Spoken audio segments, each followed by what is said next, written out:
கொஞ்சம் தூரம் நடந்தாலே மூச்சு பயங்கரமாக சிரமமாக இருக்குது, மூச்சு ரொம்ப வாங்குது. இந்த மாதிரி சிரமத்தில் இருக்கீங்கன்னா இந்த பதிவு உங்களுக்கானது.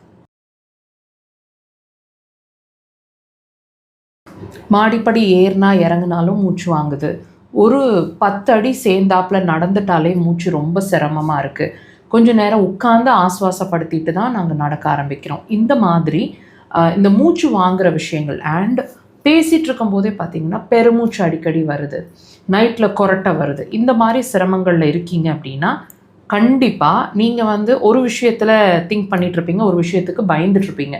இந்த நடந்தாலே மூச்சு வாங்குது அப்படின்னா இது இருதய சார்ந்த விஷயம் அப்படிங்கிறத தானே யோசிச்சுட்ருக்கீங்க. அதை தாண்டி கண்டிப்பாக இது நுரையீரல் சார்ந்த விஷயம் அப்படிங்கிறதுல மாற்றுக்கருத்து இல்லை, அதில் நம்ம கிளியராக இருப்போம். இப்போ நாங்கள் நிறைய பதிவில் உங்களுக்கு புரிகிற மாதிரி எக்ஸ்பிளைன் பண்ணுறோம். ஒவ்வொரு சிம்டமும் வியாதி இல்லை, வியாதியோட அறிகுறி அப்படின்னு சொல்லிட்டு.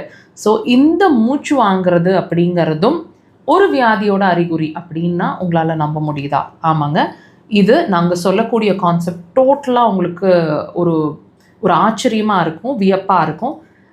உங்களுக்கு இப்போ இந்த மூச்சு வாங்கிட்டு இருக்கிற பேஷண்ட்ஸாக நீங்கள் இருந்தீங்க அப்படின்னா கண்டிப்பாக நான் சொல்கிற விஷயம் உங்களுக்கு பொருந்தும்.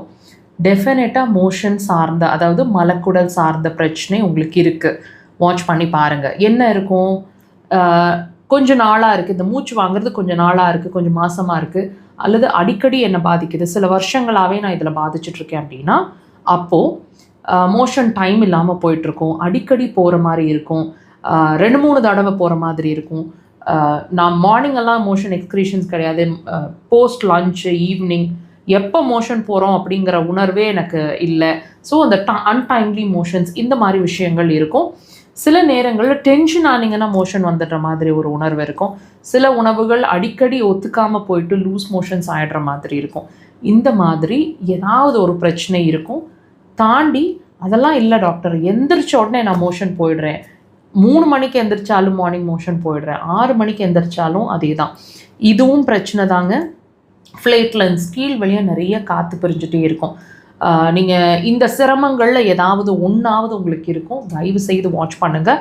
இப்போ நான் சொன்ன விஷயத்துக்கும் உங்கள் மூச்சு வாங்குறதுக்கும் என்ன சம்மந்தம்னு தானே யோசிக்கிறீங்க.